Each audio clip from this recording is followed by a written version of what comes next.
Last এপিসোডে আমরা দেখেছিলাম ক্যাপ্টেন মারিওলোনা লুসিফারের সাথে ফাইট করতে করতে হিউম্যান লিমিট ক্রস করে ফেলেছে। তখনই তার সাথে ফাইট করার জন্য আস্থা আর ন্যাচ চলে আসে, আর ন্যাচকে বাঁচানোর জন্য সেখানে ক্যাপ্টেন ইয়ামি চলে আসে। আর এরই সাথে সেখানে ক্যাপ্টেন ইয়ামি লুসিফারকে একটু ইনজার্ড করতে সফল হয়, যার জন্য লুসিফার সেখানে অনেক বেশি রেগে যায়। আর এরই সাথে সে এই ফাইটের জন্য সিরিয়াস হয়ে যায়। আর সবশেষে আমরা দেখতে পারি লুসিফারের সাথে ফাইট করার জন্য ক্যাপ্টেন ইয়ামি, আস্থা আর ইয়োনো তৈরি হয়ে গেছে। এই এপিসোডের শুরুতে আমরা দেখতে পাই ক্যাপ্টেন ইয়ামি, ন্যাচ, আস্থা আর ইয়োনো এই ফাইনাল ব্যাটলের জন্য তৈরি হয়ে গেছে। তখনই সেখানে লুসিফার তার গ্র্যাভিটি ম্যাজিক ইউজ করে, যার জন্য সেখানে ক্যাপ্টেন ইয়ামি আর ন্যাচের স্পেল ধীরে ধীরে ব্রেক হয়ে যাচ্ছিল। এইসব দেখে ন্যাচ ভাবছিল এটা তো হওয়ারই ছিল, কারণ সেই দ্য মোস্ট পাওয়ারফুল ডেভিল। তখন সেখানে আস্থা ভাবছিল তার সাথে ফাইট করার জন্য আমার ডেভিল ইউনিয়ন মুড অ্যাক্টিভেট করতে হবে, তা না হলে আমি তাকে কখনোই হারাতে পারবো না। কিন্তু এখন শুধু তার কাছে ডেভিল ইউনিয়ন মুডের 2 মিনিটই বেঁচে আছে। এইসব ভেবেই সে লিভেকে বলে, তাহলে চলো আমরা আমাদের ডেভিল ইউনিয়ন মুড অ্যাক্টিভেট করি।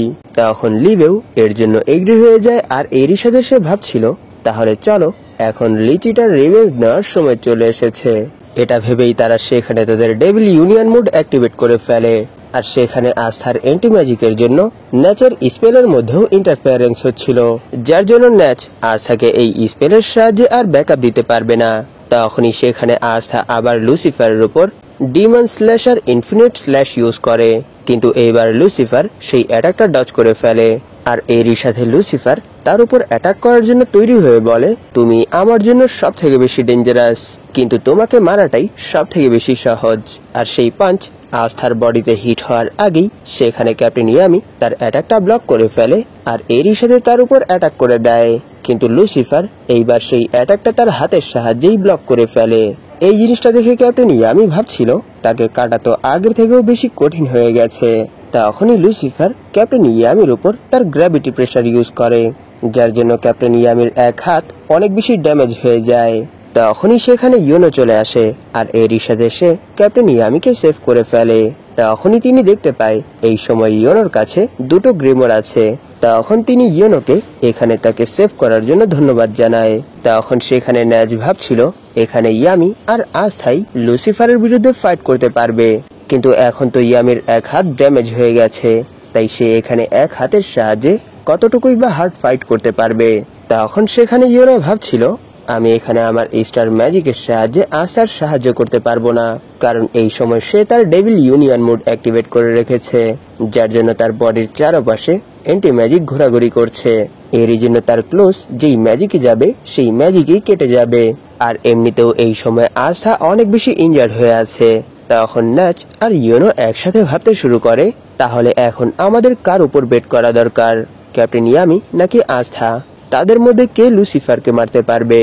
তখনই সেখানে লুসিফার তার গ্র্যাভিটি ম্যাজিক ইউজ করে ন্যাচের দিকে এগোতে শুরু করে, যার জন্য সেখানে ন্যাচের স্পেলও ধীরে ধীরে ডিস্ট্রয় হচ্ছিল। আর যখনই সে ন্যাচের উপর অ্যাটাক করবে তখনই ন্যাচের হাতের নিচ দিয়ে আস্থা তার উপর অ্যাটাক করে দেয়, যার জন্য ন্যাচের এক সাইডের পুরো ম্যাজিকই কেটে যায়। কিন্তু লুসিফার সেই অ্যাটাকটাও খুব সহজেই ডজ করে ফেলে। আর এরই সাথে সে ঘুরিয়ে আস্থার পায়ের উপর একটা লাথি মারে। তখনই সে দেখতে পায় তার মাথার উপর একটা স্টার অ্যাপিয়ার হয়ে গেছে। আর এর পরের মুহূর্তে ইয়োনো সেই স্টারের সাহায্যে টেলিপোর্ট হয়ে তার উপর অ্যাটাক করে দেয়। কিন্তু আমরা দেখতে পারি লুসিফার শুধু তার এক পাঞ্চের সাথেই ইয়োনোর ওয়েপেন ডিস্ট্রয় করে ফেলে। এটা দেখে ইয়োনো ভাবছিল এই সময় যার কাছে ক্যাপ্টেন উইলিয়ামের ওয়েপেন আছে তার উপরে আমি বাজি লাগাতে চলেছি। আর এরই সাথে আমরা দেখতে পারি লুসিফারের 2 দিকে 2টো স্টার চলে এসেছে। এটা দেখে লুসিফার ভাবছিল তারা যেখান থেকেই আসুক না কেন আমি তাদেরকে সেখানেই মেরে ফেলবো। তখনই আমরা দেখতে পারি লুসিফারের সামনে আস্থা আর ইয়োনো তারা দুজনই চলে এসেছে। আর সেখানে লুসিফার ন্যাচের মানা জোন পুরোপুরি ডিস্ট্রয় করে ফেলেছে। তখনই সেখানে ক্যাপ্টেন ইয়ামির উপর এক স্টার অ্যাপিয়ার হয়ে যায় আর এরই সাথে ন্যাচের উপরও একটা স্টার অ্যাপিয়ার হয়ে যায়। আর যখনই লুসিফার তাদের উপর অ্যাটাক করবে সেই মোমেন্টে ইয়োনো তাদেরকে লুসিফারের পেছনে টেলিপোর্ট করে দেয়। তখন সেখানে ক্যাপ্টেন ইয়ামি আর ন্যাচ একসাথে কম্বো স্পেল ডাবল গ্যাঙ্গার ইউজ করে। আর এরই সাথে লুসিফারের উপর অ্যাটাক করে দেয়। কিন্তু আমরা দেখতে পারি লুসিফার সেই মোমেন্টেই তাদের দুজনেরই পেটে তার হাত ঢুকিয়ে দেয়। আর এরই সাথে আস্থার দিকে ঘুরে বলে ইটস ওভার। এটা বলেই সে আস্থার উপর অনেক পাওয়ারফুল একটা পাঞ্চ করে। আর সেই পাঞ্চ তাদের দিকে আসতে দেখে লিভে ভাবছিল আই এম সো সরি লিচিটা। তার এতটুকু বলার সাথে সাথেই আস্থা লিভের মেমোরির ভেতর চলে আসে। এইসব কিছু দেখে আস্থা অনেক বেশি শক হয়ে ভাবছিল এইসব কি চলছে। লিচিটা মরে গিয়েছিল, তার মৃত্যুর পর লিভে এই গ্রিমোরের ভেতর এত বছর সময় কাটিয়েছে। আর সে এই গ্রিমোরের ভেতর যত সময় কাটিয়েছে সেই পুরো সময় সে শুধু ডেভিলদেরকে কার্স করে গিয়েছে। আর এরই জন্য সে এন্টি ম্যাজিকের পাওয়ার পেয়েছে। আর এরই সাথে সে দেখতে পায় লিভে ভাবে যে সে কখনোই লুসিফারকে হারাতে পারবে না। সে লুসিফারকে অনেক বেশি হেট করে। সে শুধু লুসিফারকেই না, সে নিজেকেও অনেক বেশি হেট করে। সে নিজেকে কখনোই ক্ষমা করতে পারবে না, কারণ যদি তার কাছে ম্যাজিক পাওয়ার থাকতো আর যদি সে আন্ডারওয়ার্ল্ড থেকে কখনো না বের হতো তাহলে সেই সময় লিচিটাকে মরতে হতো না। এইসব ভাবতে ভাবতেই লিভে কাঁদতে কাঁদতে বলে mom I am so sorry, এই সব কিছুই আমার জন্য হয়েছে। তখনই আমরা দেখতে পারি আস্থাও এই সব কিছুই দেখছিল। তখন আস্থা বলে আমি জানতাম না যে তুমি এত বেশি পেইনের মধ্যে আছো।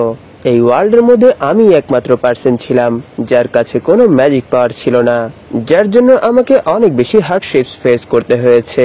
আর এরই জন্য আমার তোমার সাথে দেখা হয়েছে। তোমার পেইন আর এঙ্গারই আমার পাওয়ারে পরিণত হয়েছে। এর জন্য ধন্যবাদ লিবে। আমি গ্রেটফুল, কারণ আমার তোমার সাথে দেখা হয়েছে। আমি একা কিছুই করতে পারতাম না, কিন্তু যদি আমরা এক হয়ে যাই তাহলে আমরা ফাইট করতে পারবো আর সেই সব কিছুই করতে পারবো। এইসব শুনে লিভে ভাবছিল হ্যাঁ সে ঠিক বলেছে, আমি একা না, তাহলে চলো আমরা একসাথে এটা করে দেখাই। তখনই আমরা দেখতে পারি লুসিফার যেই পাঞ্চ করেছিল সেই পাঞ্চ আস্থা তার স্বরের সাহায্যে ব্লক করে ফেলেছে। আর এরই সাথে সে বলে তোমাকে সাহস কে দিয়েছে আমার ফ্রেন্ডের মাকে মারার। আর এই অ্যাটাকে সেখান থেকে আসা একটুও মুভ করেনি। এই জিনিসটা দেখে লুসিফার অনেক বেশি শক হয়ে ভাবছিল সে এটা কি করে করেছে, সে এখানে আমার পাঞ্চ কি করে ব্লক করেছে। এটা ভেবেই সে আবার আস্থার উপর পাঞ্চ করে, কিন্তু আস্থা সেই জায়গা থেকে একটুও নড়ে না, যার জন্য সেই পাঞ্চ সরাসরি আস্থার ফেসে এসে লাগে। তখন আস্থা বলছিল এটা আবার কেমন ফিলিংস। এটা বলেই সে লুসিফারের হাত ধরে ফেলে আর বলে যে জিনিসটা এতক্ষণ পর্যন্ত ওভারল্যাপ করছিল সেই জিনিসটা মনে হচ্ছে এই সময় মার্জ হয়ে গেছে। আর এখানে শুধু আমার মাথায় একটা কথাই ঘুরঘুর করছে যে এখন আমাকেই এখানে তোমাকে টেক ডাউন করতে হবে। আর এরই সাথে তার লিচিটার মৃত্যুর আগের সেই কথা মনে পড়ে যেখানে লিচিটা বলেছিল বেঁচে থাকো অলরাইট। তখন আস্থা লুসিফারের হাত তার ফেস থেকে সরিয়ে বলে এখন আমার এখানে বাঁচার জন্য তোমাকে মারতে হবে। এটা শুনে লুসিফার তার অন্য হাতের সাহায্যে আস্থার উপর অ্যাটাক করে দেয়, কিন্তু আস্থা সেখানে তার আশেপাশে যত ম্যাজিক ছিল আর তার কাছে যত ম্যাজিক আসছিল সেই সবগুলো ম্যাজিককেই কেটে ফেলছিল। এইসব দেখে লুসিফার বলে বাস্টার্ড এখানেই বন্ধ কর। এটা বলেই সে আস্থার উপর অনবরত পাঞ্চ করতে শুরু করে দেয়, কিন্তু আমরা দেখতে পারি সেই সব অ্যাটাকে আস্থার কিছুই হচ্ছে না। তখন আস্থা বলে এখানে আমি কিছুই করছি না, এতক্ষণ পর্যন্ত যে এখানে এই সব কিছু করেছে সেটা তুমি, তাই এখন সময় চলে এসেছে। এটা বলেই আস্থা তার দুটো হাত কেটে ফেলে, যেই হাত দুটো সে ক্যাপ্টেন ইয়ামি আর ন্যাচের ভেতর ঢুকিয়ে রেখেছে। তখন সেখান থেকে ন্যাচ নিচে পড়তে পড়তে ভাবছিল তাহলে কি এটাকেই বলে ডেভিল ইউনিয়ন মোড। আর এই সব কিছু দেখে ক্যাপ্টেন ইয়ামির পাস্টের কথা মনে পড়ে যায় যে কিভাবে তিনি তাকে তার ব্রিগেডে জয়েন করিয়েছিল। আর এরই সাথে তিনি বলে আমি জানতাম তুমি অনেক অ্যামেজিং কিড, তাই যাও এখন এটা করে দেখাও। তখনই আমরা জানতে পারি এখানে আস্থার কাছে তার ডেভিল ইউনিয়ন মোডের আর মাত্র 5 সেকেন্ড সময় বেঁচে আছে। তখনই সে লুসিফারের ফেসে অনেক জোরে একটা পাঞ্চ করে, যার জন্য সে সেখান থেকে সরাসরি মাটিতে এসে পড়ে। এই জিনিসটা দেখে লুসিফার অনেক বেশি রেগে যায় আর এরই সাথে সে তার গ্র্যাভিটি ম্যাজিক ইউজ করে আশেপাশের পাথর উঠিয়ে আস্থার উপর অ্যাটাক করে দেয়, কিন্তু আস্থা সেই সবগুলো অ্যাটাক খুব সহজেই ডজ করে ফেলে আর লুসিফারের দিকেই এগোতে শুরু করে। এইসব দেখে লুসিফার অনেক বড় এক পাথরের সাহায্যে নিচ থেকে আস্থার উপর অ্যাটাক করে দেয় আর এটা সরাসরি আস্থার বডিতে হিট হয়।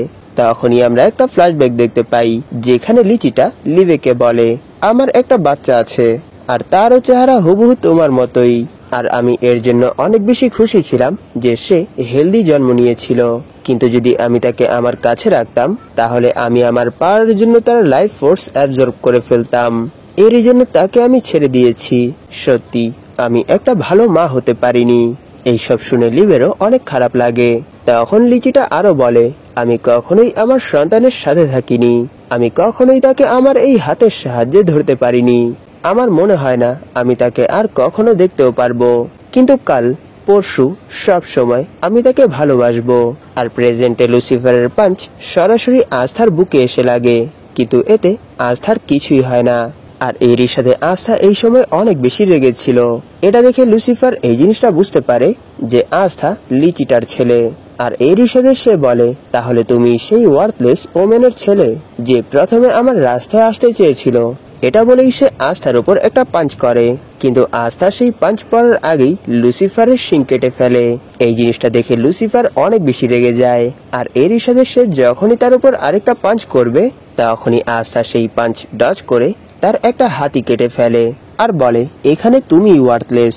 এটা বলেই সে তার বডিতে একটা স্ল্যাশ করে, যার জন্য সে 2 টুকরোতে কেটে যায়।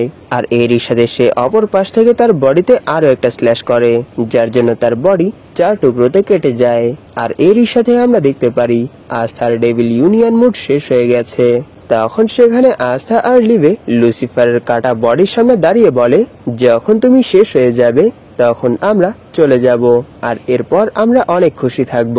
এইসব দেখে লুসিফার সেখানে কিছুই বুঝতে পারছিল না যে এখানে তার সাথে কি হয়েছে। আমি লুসিফার, যতগুলো সুপ্রিম ডেভিল আছে আমি তাদের সবার লিডার। তারা সবাই আমার নিচে। আমার কাছে সব থেকে বেশি পাওয়ারফুল ম্যাজিক আছে। আমাকে কেউ কখনোই মারতে পারবে না, আর কেউ কখনোই আমাকে হারাতে পারবে না। কিন্তু এখানে এই দুটো বাচ্চা আমাকে হারিয়ে দিয়েছে, যাদের কাছে কোনো ম্যাজিক পাওয়ারই নেই। এইসব ভেবেই সে চিল্লাতে চিল্লাতে বলে, না, আমি তোমাদের কাছে কখনোই হারবো না। এটা বলেই সে সেখানে তাদের উপর গ্র্যাভিটি ম্যাজিক ইউজ করে, যার জন্য তারা সেখানেই মাটিতে গেড়ে যায়। তারা এখানে এত কিছু করার পরও লুসিফারকে পুরোপুরি মারতে পারেনি। আর এই সময় তো লিভের কাছে অতটুকু অ্যান্টি ম্যাজিকও বেঁচে নেই যার সাহায্যে সে এই গ্র্যাভিটিকে কাটতে পারবে। তখনই লুসিফার তার অর্ধেক বডিকেই হাওয়ায় উড়াতে শুরু করে আর বলে, তোমাদের এখানে আমাকে নিচু দেখানোর সাহসকে দিয়েছে। হতে পারে এটা অনেক কম সময়ের জন্য, কিন্তু এখনো আমার অর্ধেক পাওয়ার আন্ডারওয়ার্ল্ডের ভেতর আছে। যদি এই সময় আমার ফুল পাওয়ার আমার সাথেই থাকতো তাহলে তোমরা এরকমটা কখনোই করতে পারতে না। তোমরা এই সময় পুরোপুরি হেল্পলেস। আমি এখন এখানেই তোমাদেরকে ক্র্যাশ করে ফেলবো, আর এরই সাথে এই ওয়ার্ল্ড থেকে তোমাদের নাম নিশান মিটিয়ে ফেলবো। এত স্ট্রাগল করার পরও তোমরা এখানে হেরে গেছো। You all insignificance dust. তখনই আমরা দেখতে পারি লুসিফারের মুখের সামনে একটা ব্ল্যাক হোল অ্যাপিয়ার হয়ে গেছে। আর এরই সাথে আমরা দেখতে পারি আস্থা আর লিভের সামনে ন্যাচ আর ক্যাপ্টেন ইয়ামি চলে এসেছে। তাদেরকে দেখে লুসিফার অনেক বেশি শক হয়ে যায়, কারণ তাদের তো এতক্ষণে মরে যাওয়ার কথা ছিল। তখনই সেখানে ক্যাপ্টেন ইয়ামি আর ন্যাচ একসাথে বলে, আমরা এখন এখানে আমাদের লিমিট সারপাস করব। এইসব শুনে লুসিফার চিল্লাতে চিল্লাতে বলে, এখন তোমরা আর এখানে এরকম কোনো অবস্থায় নেই যার সাহায্যে তোমরা আমার উপর অ্যাটাক করতে পারবে। আর এখন তো এই ছেলেও আর উঠে দাঁড়াতে পারবে না। কিন্তু আমরা দেখতে পারি সেখানে আস্থা তার ডিমন স্লেয়ার সর্ড নিয়ে উঠে দাঁড়িয়েছে। এটা দেখে লুসিফার অনেক বেশি শক হয়ে বলে, এটা কি করে হতে পারে? তুমি আসলে কে? আর এরই সাথে সে আস্থাকে দেখে অনেক বেশি ভয় পেয়ে যায়। এইসব দেখে ক্যাপ্টেন ইয়ামি হাসতে হাসতে বলে, ডেভিল কিং লুসিফার, তুমি তো এখানে আমাদের এক ছেলেকে দেখেই ভয় পেয়ে গেছো। তখন লুসিফার সেখান থেকে পালাতে শুরু করে আর বলে, নেক্সট টাইম আমাদের যখন দেখা হবে তখন আমি আমার ফুল পাওয়ার ইউজ করব, আর সেই সময় আমি তোমাদের সবাইকে মেরে ফেলবো আর এরই সাথে সবকিছুই ডিস্ট্রয় করে ফেলবো। তখনই আমরা দেখতে পারি লুসিফারের সামনে একটা স্টার অ্যাপিয়ার হয়ে গেছে, আর এরই সাথে লুসিফার আস্থার কাছে টেলিপোর্ট হয়ে গেছে। তখন ইয়োনো বলে, তোমার জন্য আর নেক্সট টাইম কখনোই আসবে না। তখনই সেখানে আস্থা তার ডিমন স্লেয়ার সর্ডের সাহায্যে লুসিফারের উপর তার ফাইনাল অ্যাটাক করে, আর এই অ্যাটাকের সাথেই লুসিফার সেখানেই মরে যায়। আর সেখানে সবাই এই জিনিসটা দেখে অনেক বেশি শক হয়ে যায়, আর এরই সাথে অনেক বেশি খুশি হয়ে যায়। আর এই জিনিসটা দেখে আদ্রামিরেস তালি বাজাতে বাজাতে বলে, ব্রিলিয়ান্ট, এই ফাইটের মধ্যে তোমরাই জিতেছো। আর যখনই সেখানে ন্যাচ, ক্যাপ্টেন ইয়ামি আর আস্থা নিচে পড়ে যায় তখনই সেখানে আদ্রামিরেস চলে আসে, আর এরই সাথে সে লুসিফারের বডির ভেতর থেকে তার হার্ট বের করে নেয় আর বলে, আমি তো এই জিনিসটাই চেয়েছিলাম। এটা বলেই সে সেই হার্ট নিয়ে উড়ে যায় আর যেতে যেতে বলে, তাহলে আবার দেখা হবে। তখন সেখানে ইয়োনো ভাবছিল এখানে আস্থা আর সবগুলো ক্যাপ্টেন অনেক বেশি ইনজার্ড অবস্থায় আছে, আর তাদের মধ্যে সব থেকে বেশি ক্যাপ্টেন ইয়ামি আর ন্যাচ ইনজার্ড হয়ে আছে। তাই যদি এখানে তারা খুব দ্রুত কোনো ট্রিটমেন্ট না পায় তাহলে তারা এখানেই মরে যাবে। এইসব ভেবেই সে সেখানে তার স্টারের সাহায্যে মিমোসাকে নিয়ে আসে। তখন মিমোসা ক্যাপ্টেন ইয়ামি আর ন্যাচের এরকম অবস্থা দেখে বলে, আমি দুঃখিত, কারণ এখানে আমি তাদেরকে হিল করতে পারবো না, কারণ এই সময় আমার কাছে একটুও ম্যাজিক পাওয়ার বেঁচে নেই। তখন সেখানে গ্রে বলে, না, এটা হতে পারে না। আর এরই সাথে সে ভাবছিল আমার কাছেও এই সময় অত বেশি ম্যাজিক পাওয়ার নেই যার সাহায্যে আমি তাদেরকে হিল করতে পারবো। আর সেখানে প্যাট্রিক ভাবছিল আমার কাছে যদি এই সময় আমার গ্রিমোরও থাকতো, এরপরও আমি তাদেরকে হিল করতে পারতাম না, কারণ তাদের ইনজুরি এত বড়। তখনই সেখানে ক্যাপ্টেন শার্লেট চলে আসে, আর তিনি যখন ক্যাপ্টেন ইয়ামির এই অবস্থা দেখে তখনই তিনি ক্যাপ্টেন ইয়ামির কাছে চলে আসে আর বলে, আমি এখানে তোমাকে বাঁচাতে চলে এসেছি, দ্রুত উঠে পড়ো। কি হলো, তোমার ইউজুয়াল ইনসাল্ট কোথায় গেল? তুমি এখানে মরতে পারো না, তোমাকে উঠতেই হবে। এইসব বলতে বলতেই তিনি সেখানে কাঁদতে শুরু করে, আর এরই সাথে ফাইনালি তিনি সেখানে তার লাভ কনফারেন্স করে বলে, I love you Yami, so please এখানে তুমি মরো না। তখনই আমরা দেখতে পারি ভেনেসার বিড়াল তার বডি থেকে একটা সুতো বের করে সরাসরি ব্ল্যাক বুলসের বেসের ভেতর পাঠিয়ে দিয়েছে। তখনই আমরা দেখতে পাই সেখানে একটা পোর্টাল ওপেন হয়ে গেছে, আর সেই পোর্টালের সাহায্যে ব্ল্যাক বুলসের সবগুলো মেম্বার চলে এসেছে। তখনই তারা অনেক দ্রুত মিমোসার কাছে চলে আসে, আর চার্মির তৈরি খাবার তাকে খেতে বলে। এইসব দেখে মিমোসা বলে, আমি এই খাবারগুলো কি করে খাবো, ফর্ক আর নাইফ ছাড়া? এইসব শুনে তারা অনেক বেশি রেগে তার উপর চিল্লাতে চিল্লাতে বলে, এইসব ফালতু কথা বলা বন্ধ করো আর দ্রুত এই খাবারগুলো খাও, কারণ এখানে আমাদের কাছে বেশি সময় বেঁচে নেই। তখন সেখানে মিমোসা সেই সবগুলো খাবার খুব দ্রুতই খেয়ে ফেলে, আর এরই সাথে তার ভেতর তার ফুল ম্যাজিক চলে আসে। তখনই সেখানে মিমোসা তার ultimate plant magic princess of Lutopia use করে, আর এরই সাথে সেখানে ক্যাপ্টেন ইয়ামি আর ন্যাচ পুরোপুরি হিল হয়ে যায়। তখনই সেখানে মিমোসা বলে, ক্যাপ্টেন ইয়ামি, সিরিয়াসলি আপনি কি জানেন আপনি এখানে কতবার মরতে চলেছিলেন? এটা শুনে ক্যাপ্টেন ইয়ামি বলে, আমি জানি না, কিন্তু আমি এইবার নিশ্চিত হয়ে গিয়েছিলাম যে আমি এখানে মরতে চলেছি। তখন সেখানে ন্যাচ বলে, দেখো আমি এখানে এক ইডিয়েটের সাথে মরতে চলেছিলাম। এটা শুনে ক্যাপ্টেন ইয়ামি বলে, আমার আগে তুমিই মরবে। তখন ন্যাচ বলে, না, তুমি আমার আগে মরবে। তখনই ক্যাপ্টেন ইয়ামি ক্যাপ্টেন শার্লেটকে বলে, শার্লেট দেখো আমি এখনো বেঁচে আছি, এর জন্য তোমাকে ধন্যবাদ। এটা শুনে ক্যাপ্টেন শার্লেট সেখানে অনেক বেশি ব্লাশ করতে শুরু করে দেয়, যার জন্য ওনার মাথা দিয়ে ধোঁয়া বের হতে শুরু হয়। তখনই সেখানে আস্থা ক্যাপ্টেন ইয়ামি আর ন্যাচকে ঠিক দেখে অনেক বেশি খুশি হয়ে যায়, আর তাদেরকে হিল করার জন্য মিমোসাকে ধন্যবাদ জানায়। তখনই সেখানে ক্যাপ্টেন ইয়ামি আস্থার মাথা ধরে উঠিয়ে ফেলে আর বলে, এইসব ছাড়ো, আমাকে প্রথমে এটা এক্সপ্লেন করো যে তুমি আমার এই কাটানার কি অবস্থা করেছো। এইসব শুনে আস্থা সেখানে জোরে জোরে চিল্লাতে শুরু করে। তখন ক্যাপ্টেন ইয়ামি বলে, ঠিক আছে, তাহলে আমি আমার জন্য আরো একটা নতুন কাটানা কিনে নেব, তাই এখন এটা আমি তোমার উপরেই ছেড়ে দিচ্ছি। এটা শুনে আস্থা অনেক বেশি খুশি হয়ে যায় আর বলে, ধন্যবাদ ক্যাপ্টেন ইয়ামি আর ওয়েলকাম ব্যাক। তখনই সেখানে ন্যাচ বলে, আমি সেই পার্সনদেরকে একটুও পছন্দ করি না যারা কোনো কাজ ঠিক করে করতে পারে না। সত্য বলতে কি, আমিও তোমাদের মতোই, তাই আজকের পর থেকে আমরা একসাথেই থাকার চেষ্টা করব। ওয়াইস ক্যাপ্টেন ন্যাচের এই কথার সাথেই এই এপিসোড এখানেই শেষ হয়ে যায়। ধন্যবাদ আপনাদের এই পর্যন্ত দেখার জন্য। তাহলে দেখা হবে এর পরের এপিসোডে।